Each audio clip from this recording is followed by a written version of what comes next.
श्री स्वामी समर्थ. जय जय स्वामी समर्थ. नमस्कार. तुम्हा सर्वांचे आपल्या स्वामी आई या स्वामीमय चॅनलमध्ये मनापासून स्वागत आहे. स्वामींच्या कृपेने नेहमीच तुमच्या आयुष्यात सुख, समाधान आणि आनंद असावा, इतकीच मी आपल्या स्वामींच्या चरणी प्रार्थना करते आणि आपल्या आजच्या या नवीन आणि सुंदर व्हिडिओला पुन्हा एकदा नव्याने सुरुवात करते. भक्तांनो, आज मी तुम्हाला आपल्या स्वामी आई या स्वामीमय चॅनलमध्ये पाथडी येथे राहणाऱ्या स्वामींच्या निस्सीम भक्त सुनंदा देवकर या स्वामी भक्त ताईंचा अत्यंत अनुभव, अंगावर शहारा आणणारा, एका क्षणाला डोळ्यात पाणी आणणारा एक दिव्य स्वामी चमत्कार सांगणार आहे. जेव्हा आपलं आयुष्य शून्य होते, संपूर्ण आयुष्य हरल्यासारखे वाटते, नेमके तेव्हाच स्वामी कसे आपल्या आयुष्यात येतात आणि आपल्या नशिबाचे फासे हे कसे बदलवून टाकतात, हे दर्शवणारा आजचा अनुभव. भक्तांनो, आपल्यापैकी असंख्य लोकांच्या डोक्यावर कर्जाचे डोंगर असतो. कर्ज घेतल्यानंतर ते फेडावे कसं हे कळत नाही. बऱ्याच वेळा कर्जासाठी आपण डिप्रेशनमध्ये जातो. आपण आपल्या डोक्यामध्ये नको ते विचार आणतो. अगदी असंच या ताईंच्याही आयुष्यात झालं. कर्ज घेताना सोपं वाटलं, मात्र फेडण्याची जेव्हा वेळ आली तेव्हा या ताईंनी तब्बल 3 वेळा आत्महत्या केली. मात्र या ताईंच्या नशिबात स्वामी सेवा होती आणि स्वामी सेवेने या ताईंचं आयुष्य कसं तारलं आणि या ताईंचं प्रत्येक स्वप्न कसं पूर्ण केलं, हे ऐकूयात आपण या ताईंच्याच शब्दात. ताई म्हणतात, नमस्कार. श्री स्वामी समर्थ महाराजांना माझं त्रिवार वंदन आणि सगळ्या स्वामी भक्तांना माझं नमस्कार. मी सुनंदा देवकर. आज माझ्या आयुष्यात जी काही स्वामींची गाथा घडलेली आहे, मी सगळ्यांना सांगत आहे. खरं तर माझी आजी, जिला देवांची प्रचंड आवड आणि शक्यतो आमच्या संपूर्ण घरामध्ये देवांची सगळी काही सेवा तीच करायची. आमच्या आजोळी म्हणजे माझ्या मामांकडे दत्त महाराजांचं एक सुंदर मंदिर. हे मंदिर आमच्या दारातच आणि त्या मंदिरात असणारे दत्त महाराज जणू काही आमच्या घरातले प्रमुखच. माझी आजी त्यांना अभिषेक घालण्यापासून, दररोज नैवेद्य दाखवण्यापासून, आरती आणि सगळं काही ती एकटी करायची. त्यावेळेस माझी आजी ही एका जिल्हा परिषद शाळेत शिक्षिका होती.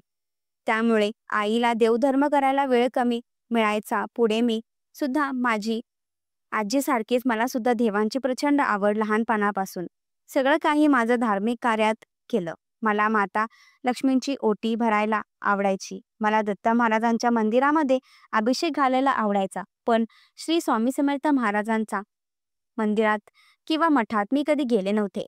श्री स्वामी समर्थ महाराजांची कुठली सेवाही मला माहिती नव्हती, कारण त्यावेळेस अक्कलकोटचे स्वामी किंवा त्याबद्दल इतकी काही आमच्याकडे प्रचिती ही नव्हती.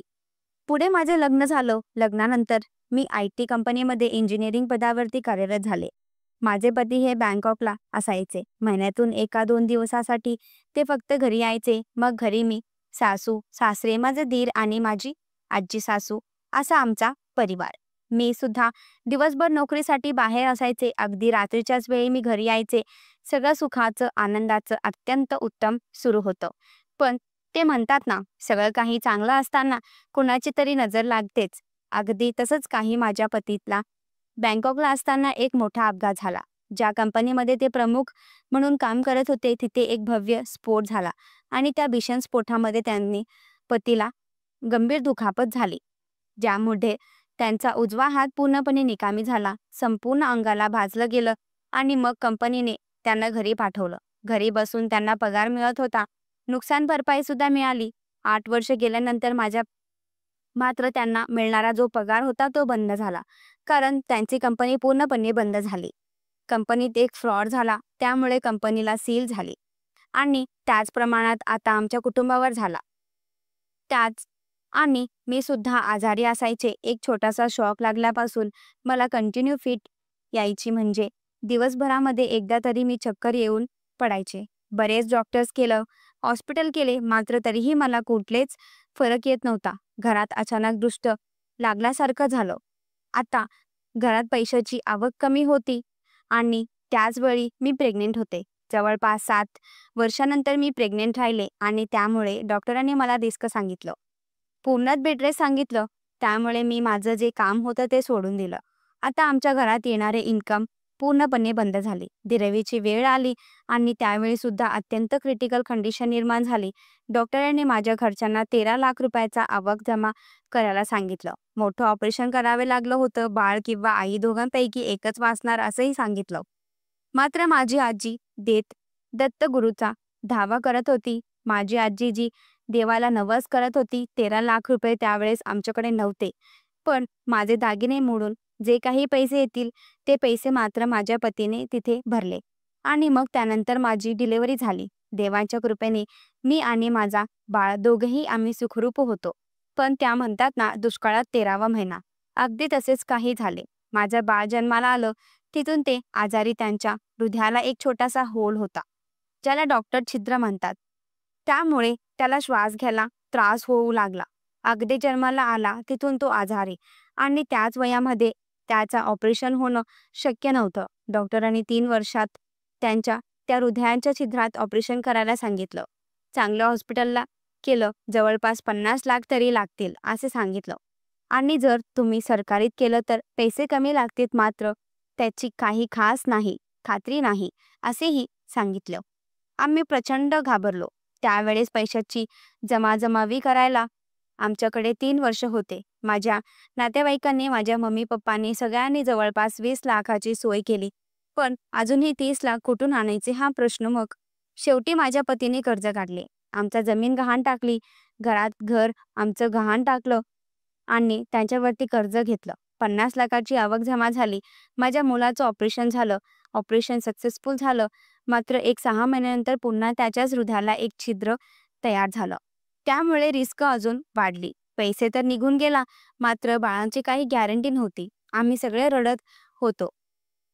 टेन्शनमध्ये होतो. काय करावं काहीच कळत नव्हतं. कारण इतक्या वर्षानंतर देवाने जे दिलं तेही त्याने हिरावून घेतले. हे दुःख मला सहन होत नव्हते. आता पुन्हा ऑपरेशनसाठी पैसे काढून आणावे हे मला कळत नव्हते. मी खूप विचारात होते आणि त्या विचारानेच मी स्वतःला संपवायचे ठरवले. खरं तर 1 महिना नाही, 2 महिना नाही, तब्बल 3 वेळा मी स्वतःला संपवण्यासाठी आत्महत्या केली. कारण तीनही वेळा माझ्या नशिबाने मी वाचली. तिसऱ्या वेळेस जेव्हा मी अक्षरशः फासावर अटकले होते, त्या दिवशी गुरुवार होता आणि जसं मी गळफास घ्यायला लागले तशी फॅनला लावलेली लटकलेली जी दोरी होती ती आपोआप खाली आली आणि जेव्हा मी खाली आली तेव्हा माझ्यासमोर माझे पती होते. त्या क्षणी त्यांनी मला या अवस्थेत पाहिले. ते प्रचंड रडले आणि त्यांनी सांगितलं, तुझ्याशिवाय माझा आधार कोणीच नाही. मरायचं तर आपण दोघेही मरू. त्यावेळेस मला त्यांचे प्रेम कळाले आणि मी स्वतःला या सगळ्या वाईट विचारातून थांबवले.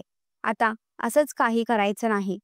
आता जे काही होईल त्याला सामोरे जायचं असे मी ठरवले. मात्र माझा देवावरती प्रचंड राग देव नसो, कारण लहानपणापासून मी इतकी देवांची भक्ती केली, मात्र तरीही माझ्या नशिबात असे आले. मी देवाला मान्य सोडून दिलं. आमच्या देवघरात समोर बसून मी म्हटलं, या फक्त देवांच्या दगडाच्या मूर्त्या आहेत. हे पितळ आणि तांब आहे. देव कधीच नसतो. देव असेल तर अत्यंत खोटा असतो. असे मी घाण बोलू लागले. तुम्हाला सांगते, 24 तासही उलटले नसतील आणि त्या 24 तासात माझ्या मम्मी बहिणींचा फोन आला आणि तिने मला सांगितलं की आम्ही अक्कलकोटला, सोलापूर या ठिकाणी चाललोय. तुम्ही येता का? तिला माझी कंडिशन, तिला माझी परिस्थिती माहिती होती. त्यावेळेस सहज ती मला नाही म्हटली. तेव्हा ती मला म्हणाली, अगं अक्कलकोटला गेल्यावर सगळे प्रश्न सुटतात. अक्कलकोटचे स्वामी प्रत्येक भक्तांना तारतात. तिने मला स्वामींचे बरेचसे अनुभव सांगितले, कारण तिच्या आयुष्यात स्वामींचे बरेचसे चमत्कार घडले. ते सगळं ऐकलं आणि मी तिला म्हटलं, देव नसतो. मी खूप सेवा केली. मी खूप देवदेव गेलं. पण बघ, देव माझ्या जास्तच पाठी लागला. मी पुन्हा तिच्या तोंडावर देवाला नको नको ते बोलू लागले. तरीही ते ऐकत नव्हती. तिच्यासाठी म्हणून, मी बाळासाठी म्हणून तिने मला तयार केले. संध्याकाळी 6:30 वाजता त्यांच्याच गाडीने आम्ही अक्कलकोटला जायला निघालो. त्याच वेळी पहिल्यांदाच मी अक्कलकोटला गेले. स्वामींचं दर्शन घेतलं आणि त्या गाभाऱ्यात बसून माहिती नाही का पण माझ्या डोळ्यातून नकळत पाणी उगवले. हताश झालेले मी, निराश झालेले, माझं मन पूर्णपणे अस्थिर होतं. तिथे बसून मी अक्षरशः माझं डोकं त्या लातीलावर आपटून रडत होते. स्वामी, मार्ग दाखवा. या अडचणी दूर करा. माझ्या बाळाला व्यवस्थित करा. असे मी स्वामींना सांगितलं. स्वामी, जर एका वर्षात तुम्ही माझ्या आयुष्यात चमत्कार घडवलात, तर प्रत्येक वर्षी मी अक्कलकोटची पायी वारी करेल, असेही मी म्हटले. त्यानंतर आम्ही घरी आलो. येताना तिथल्या भटजीने मला थोडीशी विभूती दिली होती, जी माझ्या मुलाच्या कपाळाला, आणि थोडीशी विभूती त्यांनी मला त्या पाण्यात टाकून ते बाळाला पाजायला सांगितली होती. सगळ्याप्रमाणे मी सगळं काही करत होती. त्याचबरोबर त्या गुरुजींनी मला धुमावती मंत्र 11 वेळा म्हणून ते धुमावती तीर्थ माझ्या बाळाला दररोज द्यायला सांगितलं. खरं तर त्यांना मी विचारलं धुमावती तीर्थ कसे बनवायचे, तेव्हा त्यांनी मला एक ग्रंथही दिला. त्या ग्रंथामध्ये धुमावती माला मंत्र होता. एका तांब्याच्या भांड्यात थोडं पाणी ठेवून उजव्या हाताच्या मधली 3 बोटं त्यांच्यामध्ये ठेवून 11 वेळा मला मंत्र म्हणायला होता, आणि तयार केलेलं तीर्थही बाळाच्या द्यायचं होतं. सांगितल्याप्रमाणे ही सेवा मी घरी येऊन करायला सुरुवात केली. जवळपास 21 दिवस मी ही सेवा कंटिन्यू करत होती, आणि त्या 21 दिवसानंतर माझ्या मुलीची जी काही आरोग्याची स्थिती होती, आता व्यवस्थित कुठेतरी जाणवत होती. जवळपास 3 महिने ही तीर्थ मी तिला दररोज द्यायचे. अशातच जेव्हा मी डॉक्टरांकडे घेऊन गेले, तेव्हा डॉक्टरांनी जे त्यांच्या हृदयाला असणारा छिद्र होतं ते बऱ्यापैकी बरं झालेलं आहे, आता ऑपरेशन करण्याची गरज नाही, असे सांगितलं. त्यामुळे मनात कुठेतरी बरे वाटले. आता कुठेतरी माझे मन स्थिर झाले. मात्र तरीही आता उसने घेतलेले कर्ज, काढलेले लोकांचे पैसे कसे द्यायचे, हा सर्वात मोठा प्रश्न होता. 6 महिन्यानंतर पुन्हा एकदा योग आला, आणि आम्ही अक्कलकोटला गेलो. तिथे गेल्यानंतर त्या गुरुजींचे मी खूप आभार मानले, कारण त्यांच्याच कृपेने माझं बाळ बरं झालं होतं. मात्र आता माझ्या आयुष्यात असणारी कर्जांची समस्या मी त्यांना सांगितली. आता मी काय करू, मला काहीच कळत नाही, असेही सांगितले. पुन्हा त्यांनी मला धीर दिला, आणि त्यांनी सांगितलं घरी गेल्यानंतर जिथे कुठे औदुंबराचं उंबरडा झाड असेल, तिथे बसून दररोज गुरुचरित्रातील 21वा, 18वा आणि 17वा, 7वा अध्याय ते 3 अध्याय पठण कर. जवळपास 1-3 महिने तुम्ही ही सेवा करा, आणि त्याचबरोबर त्या श्री स्वामी समर्थ महाराजांच्या फोटोसमोर किंवा मूर्तीसमोर बसून 11 वेळा ऐक्य मंत्र म्हणा. या 2 सेवा जर तुम्ही 6 महिने केल्या, तर या 6 महिन्यात तुमची कितीही कर्ज असतील ते कुठेतरी तुम्हाला कमी जाणवेल. आता सांगितल्याप्रमाणे त्याच्यावर विश्वास ठेवला. मी घरी आले. आमच्याच घराच्या बाजूला 2 घर सोडून एक उंबरड्याचं झाड होतं. मी छान तिथे जायचे. छान शुद्ध तुपाचा दिवा लावायचे, बसण्यासाठी आसन न्यायचे, आणि तिथे बसून गुरुचरित्रातील अध्याय वाचायचे.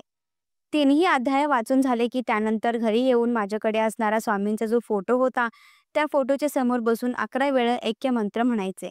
2 महिने उलटून गेले, अजूनही काही अनुभव येत नव्हता. खर्चांचे हप्ते असेच थकले होते.